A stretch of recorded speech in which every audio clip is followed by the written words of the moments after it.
Bonjour à tous. Merci d'être venus à cette session. Donc on va essayer de se poser une grosse question, c'est dois-je migrer en réactif et comment ça va se passer? Donc je suis Christophe Jolivet, je suis Tech Lead chez Appsid. Vous pourrez me retrouver après la session si vous avez des questions sur le stand d'Appsid. Alors comment ça se passe? Un jour, le chef y revient et puis il dit on migre en réactif. Bon, sur le moment, réactif, ok, un peu de panique, qu'est-ce que c'est? Pourquoi il veut migrer d'ailleurs? Pourquoi vous voulez migrer en réactif, chef? C'est l'avenir. Ok. Il a lu Le Monde Informatique ou un autre magazine comme ça, et c'est l'avenir. Bon, ok. On va réfléchir un petit peu, on va se poser des questions. Alors tout d'abord, qu'est-ce que c'est que le réactif? Alors on ne va pas commencer par expliquer le réactif, on va commencer par expliquer le contraire. La programmation en mode impératif. Donc on a un client, on a une base de données, et puis entre les deux, on a notre serveur. Le client arrive avec sa requête, qui est prise en charge par un thread, qui va pousser une requête auprès de la base de données. Cette requête revient, et tout se fait à travers le même thread.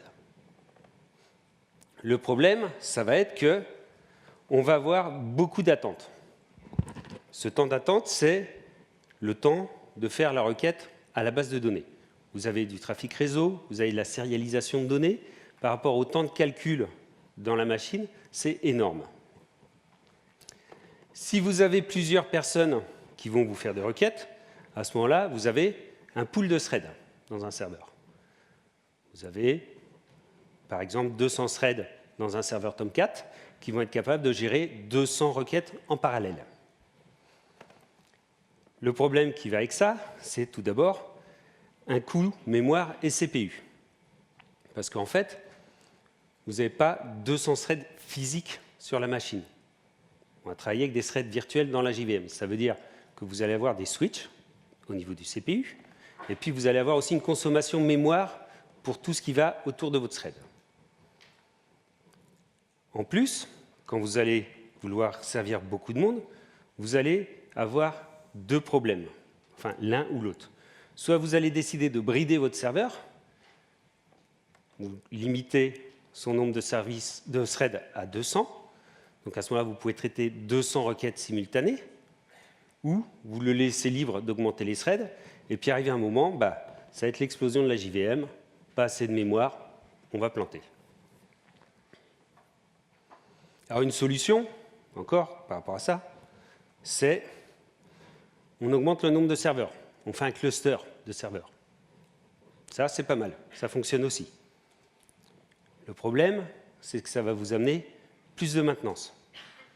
Un cluster de N serveurs, c'est N applications à monitorer, à suivre. Bon. Donc, on a un problème ici. On va regarder comment ça se passe du côté de la programmation réactive.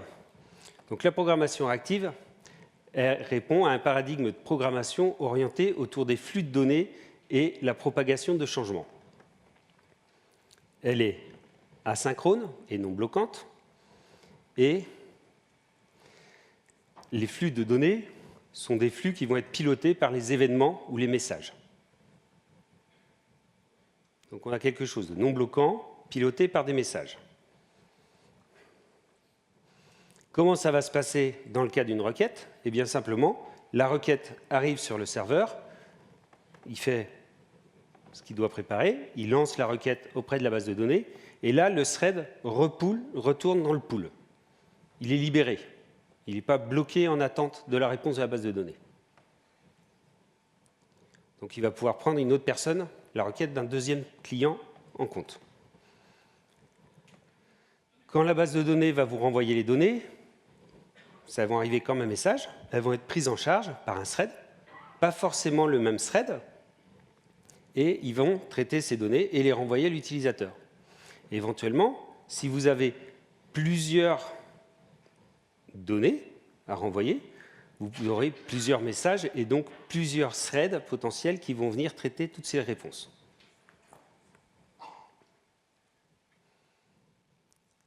général, on va avoir un thread par cœur de CPU ou 2 threads par cœur de CPU, même si ce n'est pas tout le temps vrai. On va travailler plutôt avec une base de données de type non bloquante. Et les architectures classiques pour faire ce genre de choses, c'est Node.js, Vertex, Redis ou HAProxy. Bon. Qu'est-ce que ça va nous donner un petit peu du côté des performances? Alors, je me suis basé sur un article. Qu'est-ce qu'il fait? Il simule la charge de 1000, 3000 et 6000 utilisateurs sur une application qui elle-même appelle une deuxième application qui fait une pause de 300 millisecondes avant de renvoyer la réponse. Donc on a le cas, tout d'abord, d'une application classique en impératif. Ce qu'on peut voir, c'est que les temps de réponse sont bons à 1000 utilisateurs et qu'ils se dégradent à 3000 et à 6000 utilisateurs. En mode impératif, on constate que les temps de réponse sont toujours bons. Alors, il y a pas mal de littérature autour de tous ces benches, etc. Vous pourrez en regarder quelques-uns. En plus, autre chose qui est constatée généralement dans le genre de bench, c'est qu'on va être bridé aux alentours de 200 threads sur un Tomcat en mode impératif, alors que quand vous allez travailler en mode réactif, vous allez travailler avec seulement une trentaine de threads. Donc du coup, la conclusion de ça, c'est qu'il ne faut pas passer en réactif pour aller plus vite. Vous voyez que quand j'avais 1000 utilisateurs, ma requête n'allait pas plus vite. Elle ne me permet pas de compresser mes temps d'attente.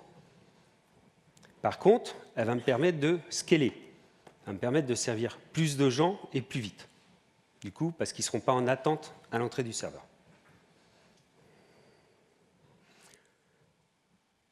Comment ça marche derrière le réactif? Maintenant qu'on sait si ça nous intéresse ou pas, c'est les Reactive Streams et plus particulièrement Reactor. Alors les Reactive Streams, qu'est-ce que c'est? Les Reactive Streams, c'est 4 interfaces. On va trouver le publisher, qui a une méthode qui s'appelle subscribe, qui va recevoir un subscriber. Donc du coup, on a l'interface subscriber, qui, elle, va avoir une méthode onSubscribe, onNext, onError et onComplete. On va trouver la souscription, avec request et cancel, et enfin le processeur. Alors le processeur, lui, c'est un subscriber et un publisher en même temps. Il va venir se mettre en général entre les deux pour pouvoir faire des opérations. Du point de vue du code, comment ça se passe? On va avoir le publisher, le subscriber, et donc le subscriber va venir souscrire auprès du publisher. Du coup, le publisher va rappeler le onSubscribe du subscriber. Ensuite, on va avoir la request pour demander les données. Et quand les données seront prêtes, on va avoir le onNext pour servir une donnée. Éventuellement, s'il y en a plusieurs, on va servir encore ces données en appelant onNext autant de fois que nécessaire. Et à la fin, on va avoir un onComplete quand tout s'est bien passé. En cas de souci, on aura un onError.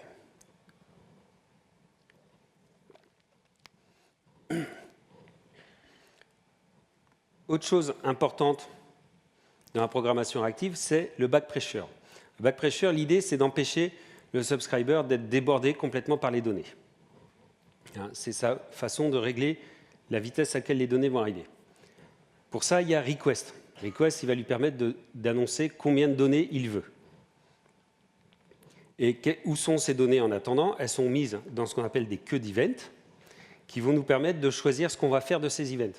Donc on peut avoir des queues qui vont permettre de persister les données autant de temps qu'on veut, ou des queues qui, par exemple, vont dropper les anciens événements pour vous donner que le dernier événement. Donc maintenant qu'on voit à peu près qu'est-ce que c'est que la programmation active, qu'est-ce qu'on a comme librairie à disposition? Et là, il y a plusieurs implémentations existantes en Java. On va trouver en JDK 9 avec Floater Completion Stage. On a Reactor du côté de chez Spring avec Mono et Flux. On a RxJava. Alors, Lui, il en a plein. Il y a completable, single, maybe, observable, flowable. C'était le premier à faire de l'observable, et donc ce qui sera plus tard le réactif. Et du coup, il avait des classes qui n'implémentaient pas complètement tout. Donc, ils ont été obligés d'en refaire des nouvelles à côté. Akastream et Mutiny. Nous, ce qu'on va faire, c'est qu'on va travailler sur une application Spring. Donc, du coup, si vous regardez, en classique, on a dans Spring le Spring MVC au-dessus de Tomcat. Eh bien, en réactif, on aura un Spring Webflux au-dessus d'un Netty et qui s'appuiera sur la librairie React-Store qui elle-même s'appuie sur la spécification ReactiveStream. Alors, si on regarde d'un peu plus près l'API Reactor, qu'est-ce qu'on va trouver dedans? On va trouver, quand on a besoin d'une collection, quand on va avoir plusieurs objets à fournir, de 0 à n, on va avoir un flux de T, à la place d'une collection de T. Quand on a une instance à fournir, au lieu d'avoir la classe, on aura un mono de cette classe.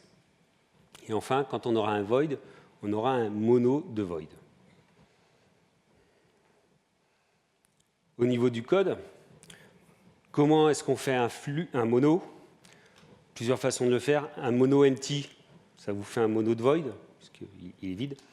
Vous pouvez faire un mono juste avec une string, et à ce moment-là, vous aurez un mono de string. Mono from callable avec une fonction, vous aurez le résultat de cette fonction dans votre mono. Et mono from future pour travailler avec les futurs.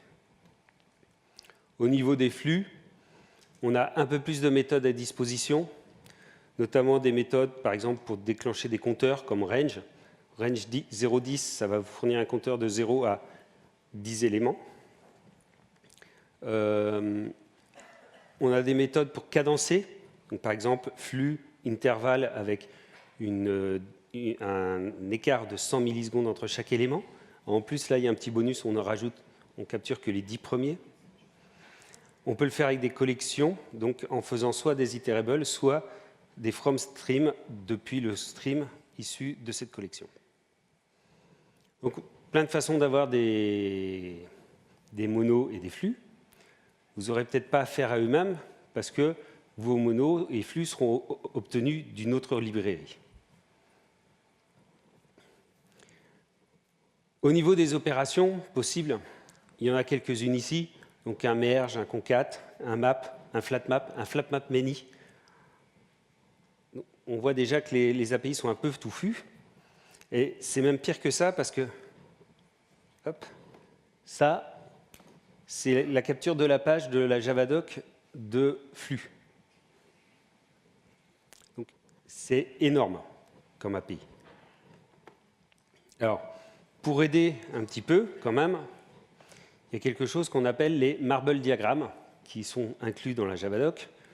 Ce sont des petits diagrammes avec des boules, ou des carrés, ou des triangles, etc., qui vont permettre de visualiser qu'est-ce qui va se passer dans ces flux. Donc, par exemple, si on regarde le combine latest en haut à gauche, on a deux flux, et on voit en dessous, en bleu, B1, C1, D1, D2, qui est le résultat de l'opération combine latest.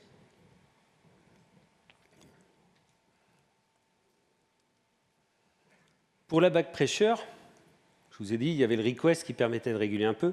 Il y a un peu plus que ça. On va être capable, sur un flux, de décider de faire tech et de ne prendre que les 3 premiers éléments qui arrivent. Autre façon de faire, c'est de limiter la durée du flux. Donc on fait un tech sur une durée de 5 secondes. Où on demande de réguler l'arrivée des éléments en faisant un delay elements, et à ce moment-là, les éléments n'arriveront pas avant 200 millisecondes à se suivre. Dernière solution, le timeout, qui est intéressant. Ici, on a un timeout au bout de 5 secondes, c'est-à-dire qu'on demande au flux les données, et s'il n'y a rien au bout de 5 secondes, ben on s'en va, on abandonne. Au niveau du code, à quoi ça va ressembler? Un peu plus complet. Ici, on a un exemple. Donc, qu'est-ce que j'ai? J'ai un flux de notes. Alors, qu'est-ce que je fais pour l'obtenir? J'appelle un note repository.findAll. Lui, il va me renvoyer un flux de notes. Après, je décide de ne prendre qu'une certaine taille de ce flux. Donc, je fais un take avec la taille que je veux. Je rajoute un timeout si je n'ai pas la réponse. Et j'ai à ce moment-là une méthode qui sera appelée, qui sera getDefaultNote, qui va me renvoyer un jeu de données par défaut. Ensuite, j'ai un appel de map qui va me permettre d'appeler la méthode tagNote sur toutes les notes. Et enfin, si j'ai une erreur dans ce process, je vais faire un log, donc doOnError avec le logger error, ou quand j'ai fini le complete, je fais un doOnComplete, logger info. Alors, ça demande un petit peu de gymnastique de comprendre ces API-là. Et il y a quand même des trucs qui sont très intéressants là-dedans. Quand on reprend le timeout, essayez de coder la même chose dans votre mode de programmation impérative, c'est-à-dire lancer une requête vers la base de données et avoir un timer à côté qui, au bout de 5 secondes, décide de laisser tomber la réponse de la base de données pour fournir une réponse par défaut, c'est beaucoup moins simple.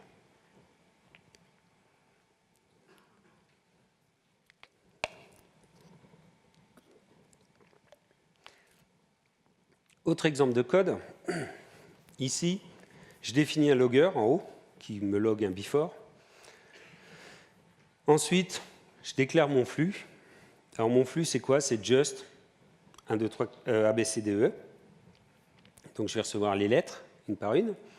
Je mets un delay elements entre l'arrivée de chacune des lettres. Vous savez, pour la régulation de la back pressure, donc j'en veux qu'une par seconde. Ensuite, je fais un map pour mettre la lettre en majuscule. Je décide de ne prendre que les 3 premières.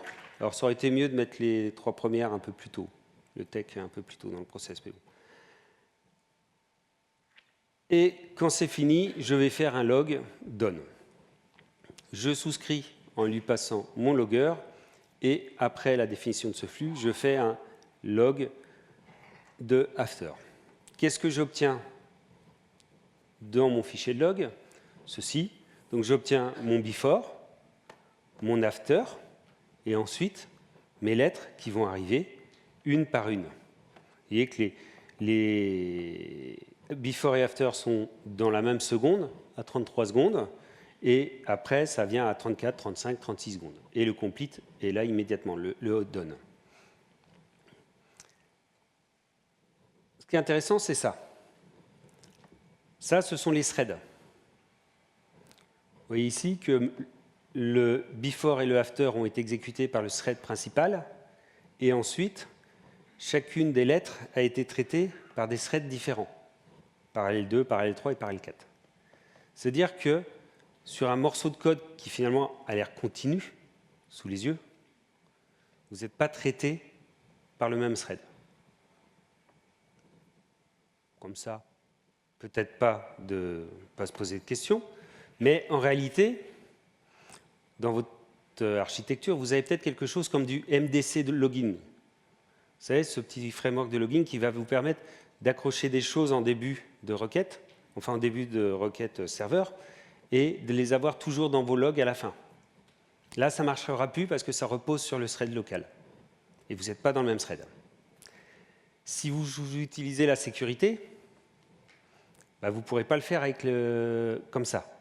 Parce que la sécurité, elle est raccrochée au thread local. La transaction, pareil, elle est raccrochée au thread local. Donc là, on va avoir un problème.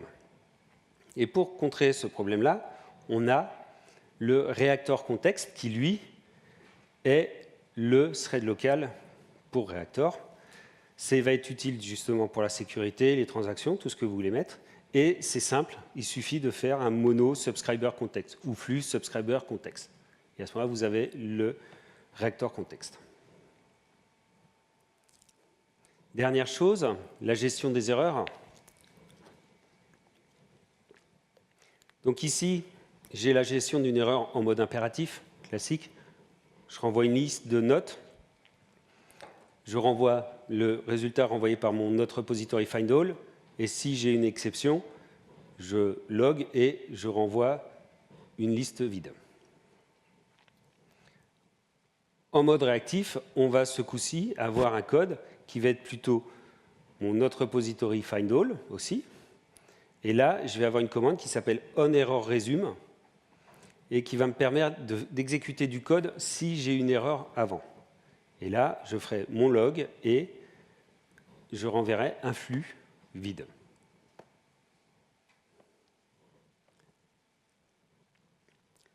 Du côté des tests, qu'est-ce qu'on va trouver? Du côté des tests, on va avoir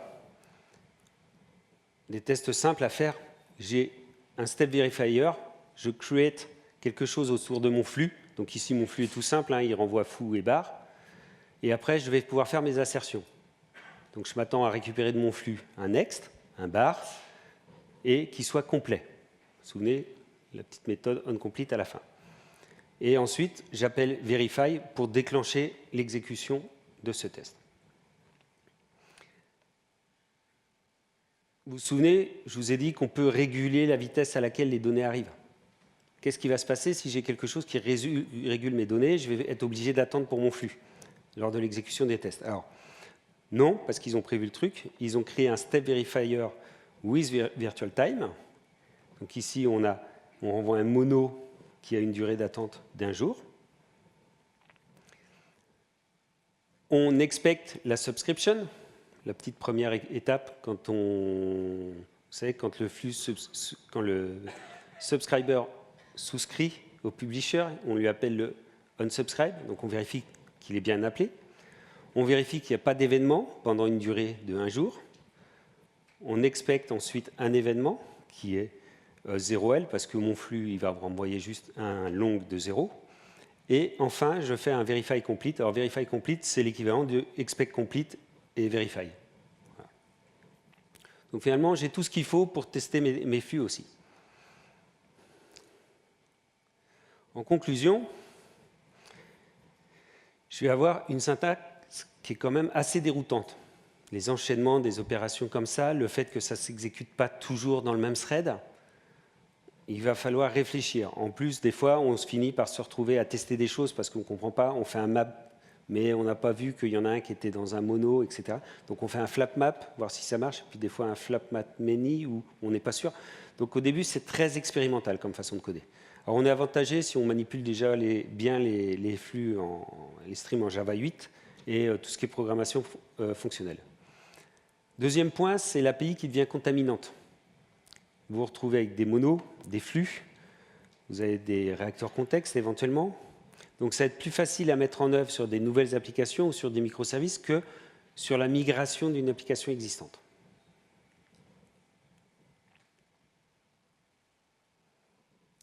Alors, WebMVC et WebFlux, comment ça va se passer du coup?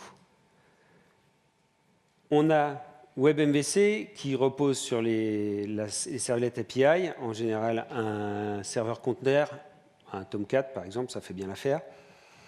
De l'autre côté, on va trouver les WebFlux qui, eux, reposent plutôt sur HTTP et ReactiveStream et donc sur des serveurs de servlettes 3.1 type Netty, Undertow ou des choses comme ça.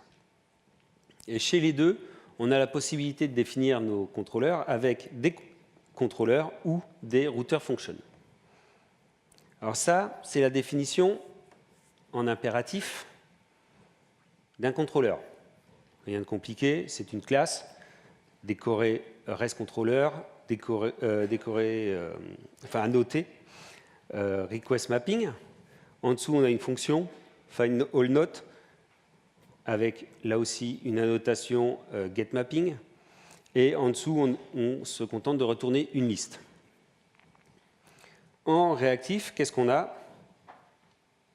La même chose, pas tout à fait la même chose en réalité. La différence, elle est là, c'est qu'on retourne des flux. On retourne un flux de notes qu'il faut construire. Si on s'intéresse au router function, qu'est-ce qu'on va avoir? Ça, c'est la router function en mode impératif. Alors, la router function, elle s'attend donc une router function server response. Et qu'est-ce que c'est? C'est un router function.route avec des informations sur cette route. Donc ici, j'ai un get. On pourrait rajouter des choses comme le type de message attendu ou des choses comme ça. Et puis, un handler de défini. En réactif, exactement le même code. Pas de changement. Enfin, pas tout à fait. Il y a des changements.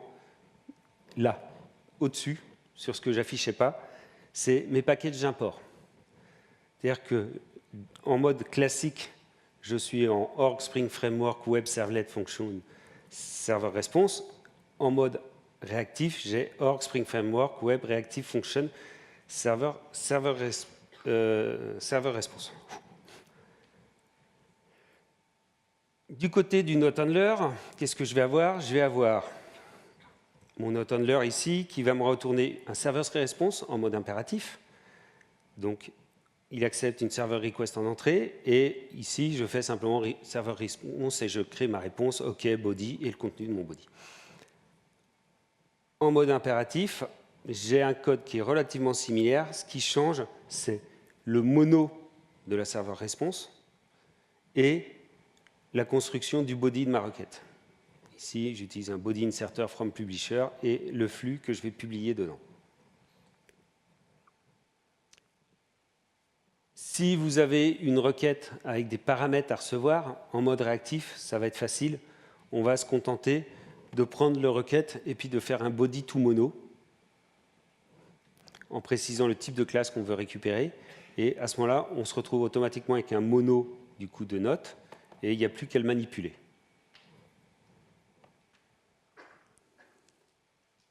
Donc, en conclusion, pour la partie réactive, attention aux imports, et puis attention à l'API de Reactor. Vous avez vu, les ajouts, c'est des flux, des monos, des choses comme ça qu'on a mis. Et puis ça y est, vous êtes réactif. Alors, pas encore tout à fait. Je vous ai dit tout à l'heure, là où on perdait du temps, c'était les temps d'attente auprès de la base de données et choses comme ça. Donc on va voir comment ça va se passer quand on questionne quelqu'un d'autre. Quand vous questionnez quelqu'un d'autre, un serveur, vous faites un REST template en mode impératif. Classique, hein, REST template, new REST template, et puis derrière, on REST template, get for object, et on obtient notre résultat. Il existe un async REST template. À ce moment-là, vous serez asynchrone, mais vous ne serez pas avec des monos et des flux. Donc, vous ne serez pas cohérent avec le reste de votre API. Donc, ils ont créé un web client. Le web client, lui, ça va être l'alternative officielle au REST template, et il a une API plutôt fluide et pratique. Ça va ressembler à ça. On va faire un web client, create, avec l'URL du serveur. Get, c'est le verbe que vous voulez envoyer au serveur, donc ou post ou delete. Ensuite, vous faites un URI, un retrieve pour récupérer toute la réponse. Vous récupérez body to mono, donc le corps de la réponse du serveur, et puis vous allez pouvoir travailler avec la fonction map, et puis la souscription pour déclencher l'appel. Du coup, là, c'est quand même un impact important de migrer votre application parce qu'il va falloir tout réécrire. Vous supprimez vos REST templates par du web client et il faut tout réécrire. Au niveau de l'accès aux données, en mode impératif, vous faites un CRUD repository sans doute. C'est le plus classique, le plus facile. Donc vous avez un CRUD repository, enfin une classe qui étend le CRUD repository, puis éventuellement vous avez quelques méthodes dedans pour avoir des services particuliers. Le souci de ce CRUD repository, c'est JDBC. Le JDBC, il est bloquant. Donc il a fallu se débarrasser de JDBC. Et pour se débarrasser de JDBC, ils ont introduit R2DBC. R2DBC, abréviation de Reactive Relational Database Connectivity. Lui, il n'est pas bloquant et il fonctionne déjà sur pas mal de bases de données. Google Cloud Spanner, MySQL, Postgre, Oracle H2, MariaDB, SQL Server. Votre code, à quoi il va ressembler? Celui d'avant. Alors la différence, c'est quoi? C'est qu'on n'a plus un CRUD repository, mais un Reactive CRUD repository. Et on a un flux de notes au lieu d'avoir une collection de notes, enfin une liste de notes. Alors, facile, simple. En fin de compte, non, pas si simple que ça. Parce que ce qu'on dit moins souvent dans les présentations, c'est que, un, on n'a plus de pagination. Et puis surtout, Spring Data R2DBC, donc la librairie qu'on vient rajouter, il refuse de gérer les jointures. Alors, il y a un gros débat, il y a un bug tracker, il faut aller suivre dans le bug tracker. Pourquoi? Ça se tient, hein. C'est-à-dire que quand vous chargez un élément, il faut aller charger la jointure, c'est-à-dire qu'il faut être bloquant pour le client, et c'est compliqué, ils ne veulent pas le gérer eux-mêmes, ils ne veulent pas le faire comme ça. Bon. Du coup, il y a quand même quelque chose qui a été introduit avec Spring, c'est l'after convert callback. Donc, c'est une interface qu'on va venir implémenter dans notre classe. Ici, je vais avoir ma note, quand elle va être chargée, je vais vouloir avoir ses détails, la jointure des détails de la note. Alors, je fais ça simplement, hein. Donc, cette méthode va être appelée à chaque fois qu'une note est chargée. Je vais appeler le detail repository, find en fonction du note ID, et puis je vais mapper le détail pour l'ajouter dans ma note. Alors après, comme ça va être appelé plusieurs fois pour les notes et tout. On fait un take last pour le shrink du join, et puis single entity, c'est juste s'il n'y a pas de détails à charger, il faut quand même renvoyer la note qu'on avait reçue. Ça marche, c'est génial, vous avez votre jointure. Sauf que c'est tout ou rien. C'est-à-dire qu'à partir du moment que vous avez créé cette classe-là, bah, systématiquement, vous aurez votre jointure. C'est-à-dire que maintenant, systématiquement, avec mes notes, j'aurai mes détails. Ce qui n'est pas tellement dans la pratique qu'on a dans le développement. Vous savez que des fois, vous voulez les données supplémentaires, des fois, vous ne les voulez pas. Bah, là, vous n'aurez plus le choix. Soit vous ne les avez pas, soit vous les avez tout le temps. Alors, un petit mot quand même d'Hibernate. Donc Hibernate, lui, il ne vous fait pas le fetch en automatique, mais vous pouvez le coder dans la partie de la requête. Et ça marche. Sauf que si vous décidez d'introduire Hibernate pour faire ça, vous avez un problème, c'est que l'implémentation Reactive Stream choisie, c'est soit le Completion Stage, le JDK tout nu, soit Mutiny. Mutiny qui travaille avec des unis et des multis, alors que vous êtes avec Reactor et vous travaillez avec des monos et des flux. Donc là, il va falloir des adapteurs pour convertir vos unis en mono et vos multis en flux. Conclusion donc, R2DBC, il ne gère pas la pagination, il ne gère pas le fetch pour vous. On a l'after convert callback, mais il est tout ou rien. Et Hibernate peut vous gérer le fetch, mais on n'est pas avec la bonne API. Autre source de blocage qu'on va trouver dans votre appli, ça va être tout ce qui va être accès au flux bloquant dans le JRE. Vous voulez accéder à une image, un truc comme ça, si vous devez aller les charger, vous devez faire attention à travailler avec les flux qui ne sont pas bloquants. Et même avec ça, vous avez encore d'autres trucs qui sont bloquants. Ça va être tous les blocs toutes les fonctions qui sont en synchronize dans votre code. Notamment, par exemple, la génération d'un UUID. Dans la génération d'un UUID, vous avez un morceau de code qui est synchronize. Alors, dans les dernières versions, ils ont fait un choix si on est multithread ou pas. Mais dans les JDK un peu plus vieux, il n'y a pas ce choix. Et puis, toutes les librairies externes que vous allez choisir d'utiliser. Votre librairie de log, ou toutes les librairies dont vous allez avoir besoin, tous ces trucs-là, il faudra vous faire attention à ce que ce ne soit pas bloquant. Alors, on ne va pas ouvrir toutes les librairies, parcourir toutes les lignes de code qu'on fait. Il y a une solution, il y a Block-Owned. Donc ça, c'est un outil développé par l'équipe qui développe Reactor et qui va vous proposer de détecter les appels qui sont bloquants depuis des threads qui seront censés être non bloquants. Alors, je dis non bloquants parce que il existe un pool de threads pour gérer les trucs bloquants quand même dans Reactor.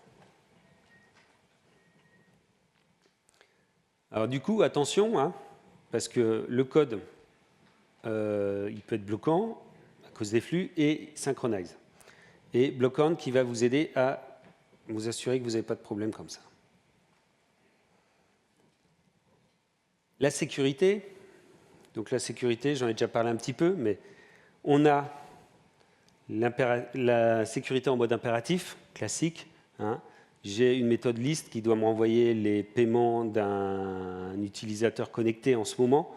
Donc du coup, je fais un security context holder get context, get authentication, get name, et puis je passe ce name à mon repository et je récupère ces paiements. En mode réactif, comment ça va se passer? Je vais avoir un reactive security context holder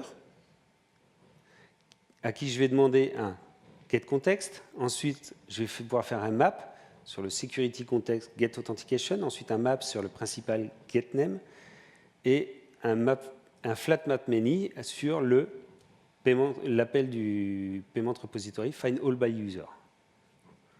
Et je vous disais au début, attention, les syntaxes ne sont pas forcément évidents. Pourquoi j'ai deux maps et un map flat many? Enfin, voilà. Donc du coup, là, il y a le security context holder et la syntaxe à faire attention.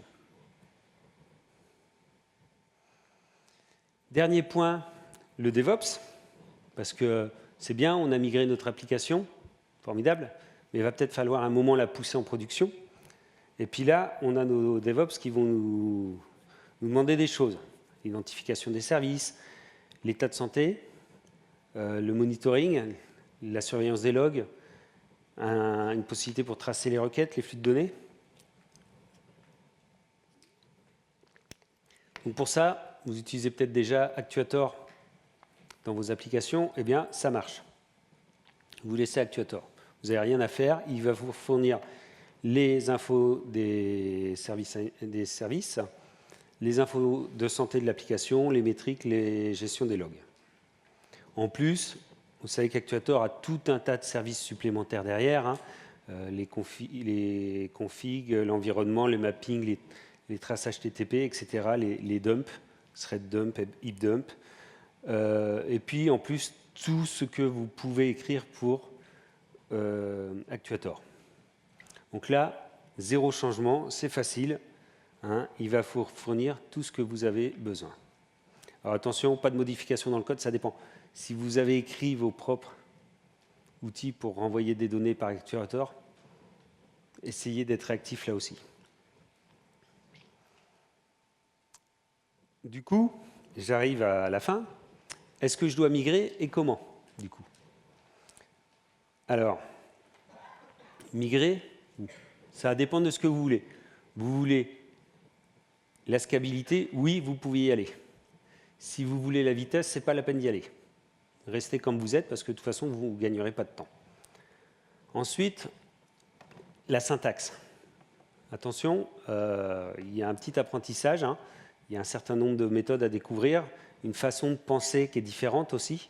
Donc, allez-y calmement, hein, prenez le temps de les apprendre. Sur les services, on a vu, il y a pas mal d'impact sur les services. On rajoute des monos, des flux un peu partout. On va avoir des réacteurs contexte éventuellement aussi. Enfin, un petit peu d'impact sur notre code. Le gros problème, c'est la persistance. La persistance, vous vous retrouvez avec R2DBC, pas de jointure, pas de pagination.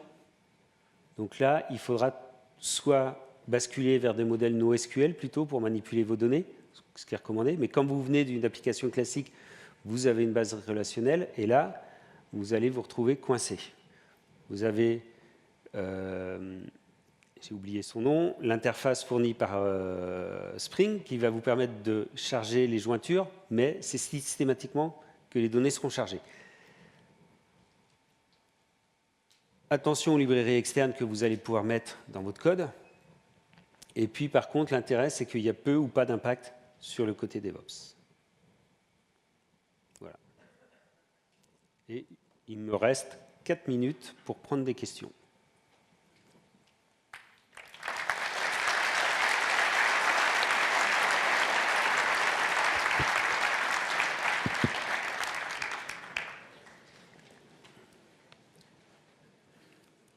Non, je le garde là. Je le garde. Je vais revenir au sujet des imports. Parce qu'à partir du moment où on va décider de passer en réactif, en fait, on va changer les libspring qu'on utilise. Et donc, les imports, les autres, ils ne compileront plus. On ne pourra pas se tromper entre les deux.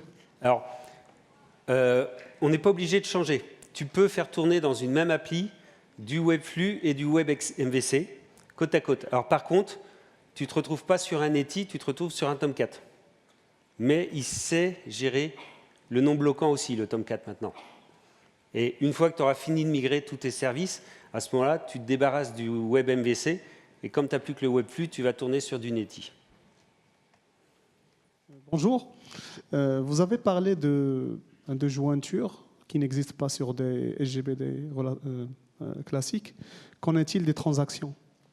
Alors, la transaction, elle est gérée de façon...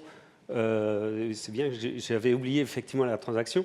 Elle est gérée plutôt bien ici. Vous conservez le HAT transactionnel pour avoir vos transactions. Et c'est géré, c'est raccroché au réacteur contexte aussi pour pouvoir suivre les opérations que vous faites. Mais c'est bien géré, ça.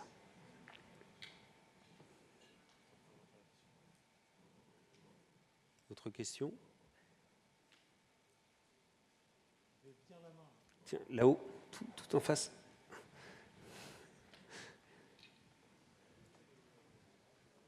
Je garde le micro pour des questions de Covid. Okay. Alors, je pensais au système d'accès aux bases de données. Si on a une première requête qui est envoyée à la base de données qui va la traiter et répondre plus tard, en attendant, la base de données, elle, fait quelque chose. Et il faut quelque chose côté serveur pour récupérer la requête qui a été envoyée à la base de données une fois qu'elle répond. Donc, si l'intérêt de Reactive, c'est d'avoir moins de threads en cours et donc d'être plus scalable, comment est gérée l'attente de la réponse de la base de données qui va répondre un jour? OK.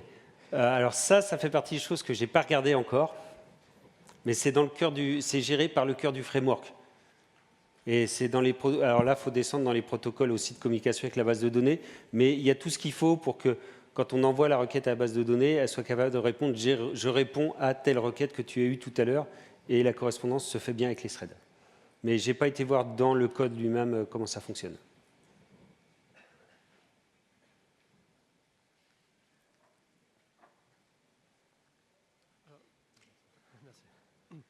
Bonjour, par rapport à la back pressure, en fait, je me suis un petit peu frotté déjà à Reactor et j'avais eu des soucis lorsque j'avais voulu paralléliser le traitement de données qui arrivait depuis un flux où je ne savais pas en fait comment je pouvais déclencher moi-même le onNext.